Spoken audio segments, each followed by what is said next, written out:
defending it or attacking it. Yes. So just Well, no, comrades. We will take D-Day against the glorious Ukrainians. We was talking to some guys, and I'm really tired and a little bit, under some influences. So what we're saying is that someone should make a video game on the Russia-Ukraine conflict. And if you're a Russian soldier, It's gonna happen eventually.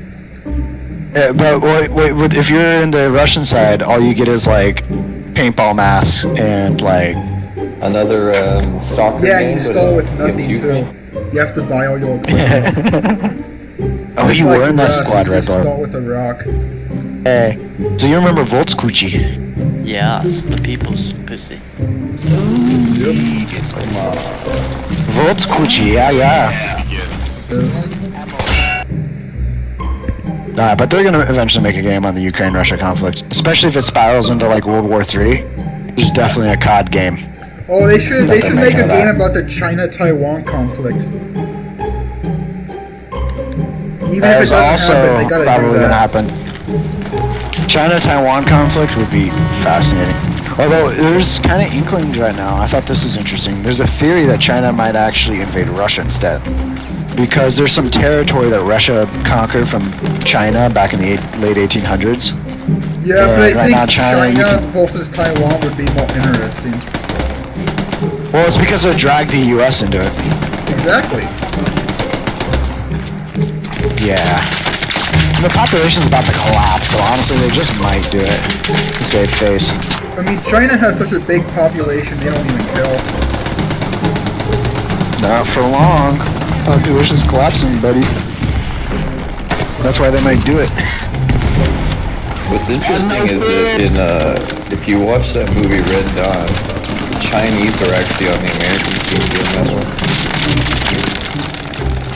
Yeah, it was a different time. Dude, I love Red China-Soviet relations. It's a fascinating bit of history. They hated each other so goddamn much. No, they like Stalin. They didn't like Stalin. They I tolerated mean, Mao him. Zedong liked them. Nobody likes anybody in communism. They just fear each other to a certain degree. Yeah, that's pretty much it. You put the nail on the head right there. I mean, you could just say nobody likes anybody. I like you. I like you, Holden. I like you so much. Because the thing is, like with communism, anybody can rat you out, anyone can frame you, anyone can fuck you over. It's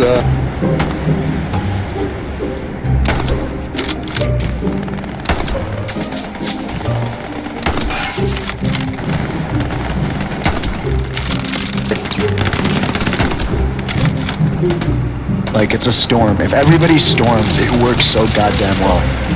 yeah, the Russian way. I think that's what they did in World War II when they all got killed. I mean, there was more of them than they had bullets. So. That wasn't used as much as people think. Like, Russians don't get enough credit for their due credit in World War II. They had some pretty goddamn good generals. Like, I personally think the best general in World War II was Russian. Zukharov. I mean, the one who lived. A lot of Russian generals lived. I don't know about that, dude. Russia lost a lot of its battles. Oh, in the beginning. Yeah, and Stalin He just turned it threw around. his troops at the Germans until they ran out of ammo. Nah, that's not always the case. Like, don't get me wrong, I have my plenty of criticism with the Russians, but they got really fucking good. The 1944-1945 Red Army was probably the best land army in the entire goddamn conflict. And Keep pushing up. Wait, why is that though? Like they were under-equipped, they were under... The ones who survived were really good. And then, like, to come out of the war, just to have somebody call you, a traitor or something, you get fucking sent to the gulag, starved to death, I'm not saying it was A lot of great. people.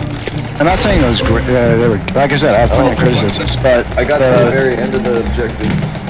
the late war Red Army was very different from the early war Soviet Army. I took out one of the Pretty much all of Soviet history is written with blood in the yeah. millions.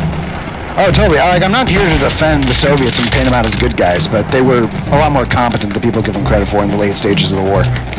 Granted, they wouldn't have gotten there without U.S. military infrastructure being sent to them, but they got there. Yeah. I mean, if you want to just show how fucking great they are, when they, in 1944, when they finally attacked Japan, because the agreement was Russia would focus all its energy on Germany, and for a good fucking reason. The multi-million man, cream of the crop Japanese army that was standing in Manchuria waiting for them, it took the Red Army like, it was something like 7 days or something to clear out the entire fucking army. The Guantang army, it was the cream of the crop for the Japanese, and it just got blown away because the Red Army had spent the entire fucking war playing with the biggest, baddest army for 5 fucking years in a war of annihilation. Yeah. Speaking of Japanese, they gotta add Teojima to this game. That would be great. The Japanese are slated to get added eventually. I want some North Africa, actually. North Africa would be fucking sick, but I don't know when they're gonna add that. The Eastern Front, it's one of the most fascinating. If you're gonna study the Second World War, I think by far the most interesting conflict is the ground war in China and the Eastern Front. There's just so much shit that happened there that gets so overlooked. If you ever want a really wacky deep dive, look up the Brusilov offensive. Fucking bonkers. See, the problem you run into with these kinds of events is, like, what information is fabricated and what information is not, because you gotta figure, how do you get the truth of something if one side's writing it that won the war, you know what I mean? A phrase I've come to really hate is that history is written by the victors. That's not the case in most of the time. Why is it that all the history books that are available to public are written by authors that come from Israel? Why is it that Israel has such a huge hand? Most history books, most books I have were not written by Israelis. History books, the publishing companies are Israeli owned. I can actually prove it. I mean, for I guess some of the common ones. No, they own all publishing, newspapers, you name it. They've had their hand in that pot for. Oh, but anyways, that's beside the point. Anyways, if you want to look at the Brusilov offensive, because you got to figure if they're involved. Okay, well, we're going to talk about the. If we're going to talk about the Brusilov offensive, let's talk about things that are indisputable. Well, no, it's not. You can literally look up the people that own these publishing companies. Well, I said let's talk about the things that are indisputable. Let me finish. Like the. Is it? Like the battle lines, where land that was taken, land that was seized, where the fighting was happened. I mean, that's pretty much universally agreed on. What's interesting is how more Jewish people are collecting Holocaust benefits than there were that perished. Okay. I don't really care. See, that's an interesting one, too. You don't hear about that too often. Good for them. Why is the book Night by Eli Wiesel an actual fictional story but is being told as truth? That's a very interesting story. Why is it being told? Why is it being taught in schools? And they use that book as the actual book, and they peddle it as truth. If you want to go for fictionalizations of real events, that's a common thing that a lot of authors do, who went through something horrible and didn't want to write about their personal experience. But what's interesting though is that Eli Wiesel is Jewish, and public education systems are run by Jewish people. The directors of them, people that are higher up, they're all Jewish. You can literally look it up right now. Alright, sure. I don't really care.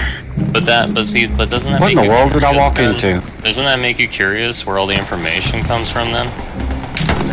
It comes from a lot of different places, man. I just look at those different sources. I look at who owns what and why do they own it and what are they doing. That's all I look for. I follow money, I follow ownership. You do that? Okay. You start to see patterns and things, you wonder what's going on.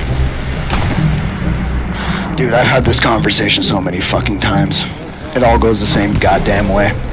Does it? Because it's not hateful, it's just you point something out that you see. Is it wrong that you see something and that it's a pattern? Well, is it wrong that Jewish people I'm not talking bad Oh, about I'm Jewish saying- people, I'm just saying that they own everything, so it's like... Okay, so who cares? If it's not bad, then who cares? Well, how's it not bad, though? Most white people own a lot of tech industries. Does that matter? If someone has a monopoly over something, and it's specifically one group of people, that becomes a problem for any society. It's always been that. You know, when you have It's just something you gotta do. Or a monopoly, it creates friction. Okay, but that's the world we live in. So you can close your eyes and think this is all fake and Jewish machinations, or you can live in the real world and try to use what we can. Is that it? You just see it as a negative thing you don't want to question? No, it's interesting to look at, but it gets to a point where if that's what you're thinking about, you're kind of missing the point for a lot of this shit. Not really. A lot of the stuff I went through a business school and I learned how to look at businesses, and that's one of the things I noticed when I looked at businesses. A lot of them were owned by Jews. Yeah, It's interesting. nothing Do you bad. know why? You never know. Like finance, you know why a lot of them were in finance? I mean, I guess you You could know why argue major Jewish you could institutions argue were not in finance? that Wells Fargo and what it did to a lot of minority communities, but I guess that was not good. But Oh yeah, that was horrible. mortgages, but hey, No, I'm not gonna argue with that. It's just what Wells Fargo did is what any bank would have done. yeah, but who runs all the banks? Again, we get back to the point, does it matter though? Yeah, it does. Those are centralized sources of an economy that are being run by one group of people. That's not good. I know, but if you change the group of people, would the outcome be different? But don't you? I'd want argue that it everything to wouldn't. But you want everything to be multicultural, right? So shouldn't every group of people own a bank? Who cares? Well, doesn't it matter though? No. I mean, we're supposed to be in a multicultural society, yet Who says we're supposed to be? Who says that? Everybody. Everybody? Yes, that's all. I'm not saying that. I'm not. So it's not What do you everybody. think? What do you think the I'm not United saying States that is? We are a multicultural Yeah, it's society. you're That's what creating. the USA is all about. Yeah, we're in a multicultural society, but who cares? Who cares if? Does it? Who cares if most bacon? Who cares if most bacon's owned by Jews? Really, who cares? Well, so doesn't that mean Doesn't that change. people should own it though? I mean, it could happen, and if it changed, it probably wouldn't change at all how banks would function. Let's be honest here. You never know. Different ownership might be good. Different ownership. Maybe, Well, maybe. Well, you never know. You could say that one group of people owning something that controls whether or not you get ownership over a house. Okay, first would of be all- considered a bad thing. First of all, the Jewish community is not this unified block as you kind of seem to think it is.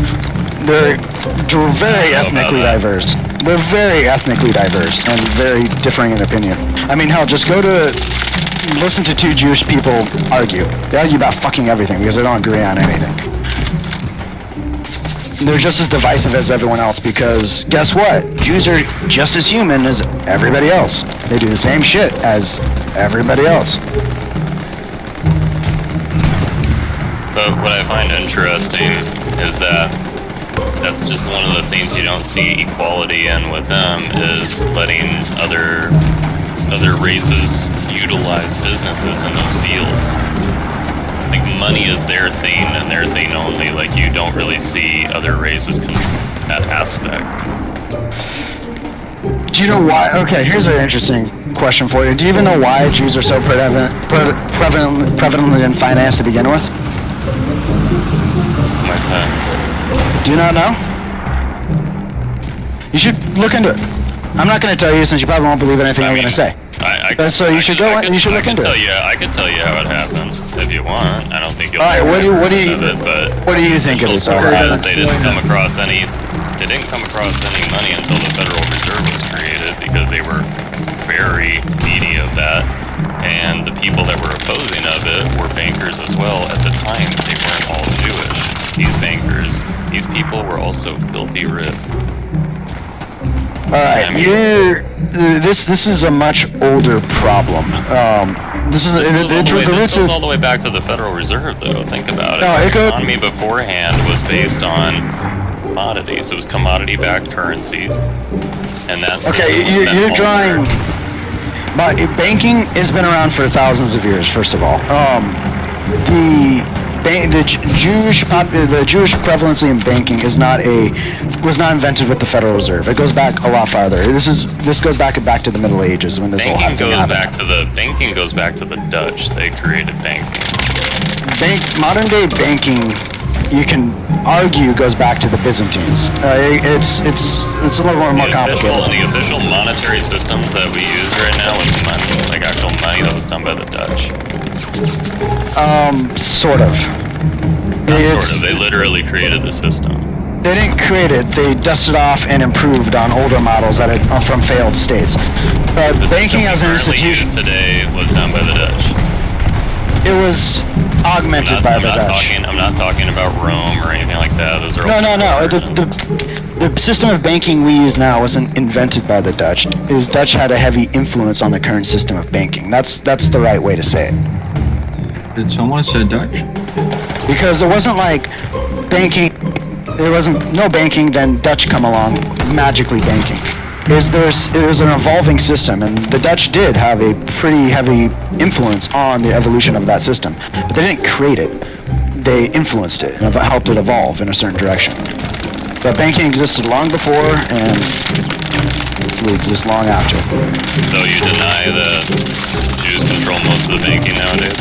No, I think most banks have a disproportionate. I agree. Have a disproportionate population of Jews in banking, but that goes back a long time.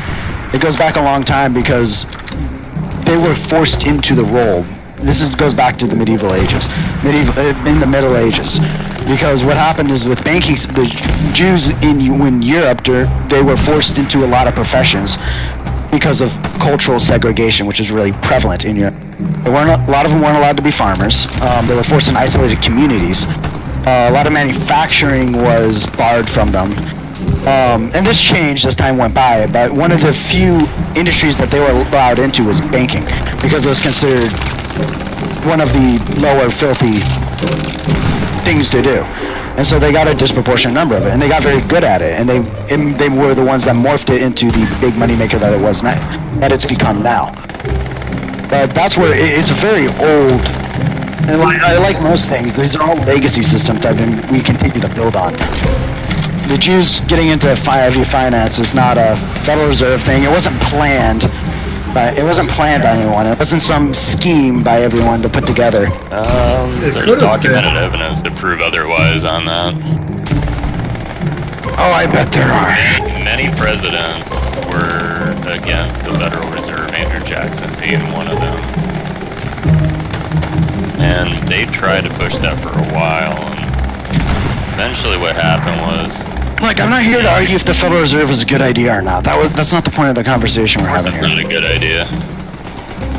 It's literally causing all the problems we have in today's world. Oh, I sure it is. Because it problems are literally that simple controls that our it can be just one economy. thing. And if you look at what controlled our economy If you have before. no more commodities backing your currency's worthless. And there's nothing commodity backed with our currency at all. Nothing. They took all of that away. Shit. Nixon was the last person to take away the commodity-backed dollar. Yeah, the gold standard. Yeah. Once that was gone, that was the kill blow to our economy, and then the fucking ball was rolling. They used the drug war to fuel the economy. The drug war and all those wars and the Colombia whole bullshit that happened there with all the drugs, all that stuff. There's a reason why they're all involved with that. It's because it's where all the money comes from. That's why drugs are never made legal. It backs our entire economy. Again, I'd have to argue strongly against that. I'm not saying that drugs aren't a problem. The U.S. didn't have a heavy hand in that, but I don't think the drugs is what backs the entire economy. I think that's bullshit. The only thing that kept our economy afloat during 2008 and 9 was the excess. There was so much drug use. It was out of control, just I mean, like you said. China's It's all making the this same drug use epidemic. fentanyl to Mexico, and then they'll sell it to us. They totally are, but it's not, that's not the backing of the fucking world economy. Oh, hell yes. Drugs make an insane amount of Oh, money. I'm well aware. I'm well aware of how much money they make. Take whatever number they publicly give you, multiply it by 10, and you're still not even close. I'm well aware of how much money they make, They will but never tell you how much money they jack in on that shit, because if people knew the truth, the whole fucking system would fall apart.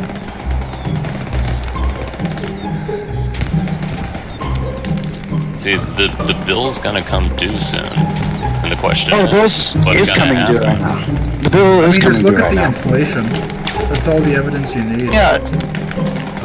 Yeah, but runaway inflation is not a new thing. This isn't the first time it's happened. It's not the worst that it's ever gotten. Yeah, but it's gonna get intentionally worse being eventually. Oh, it's gonna get worse. The world's in a really shitty state right now, but the U.S. is gonna be Intentional, fine. though.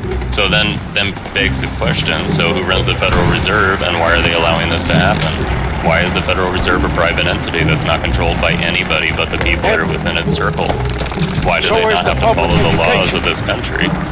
Why do they not allow the taxpayers an equal chance to be able to get what's owed back to them? Why are they charging taxes and involved with the IRS in any way? And it's just Dude, bullshit. you're talking about problems that aren't new. These These are have problems, been though, that involve... These have been around- involve Jews, They only involve do, these but they're Romans. That's evolving what I'm into saying, something though. pretty bad. That's why I brought it up. It's because it all ties together. it's as with most things, it's never as coordinated or thought out as people think they are. I mean, there's evidence, so, I mean, how do you refute that? Good God.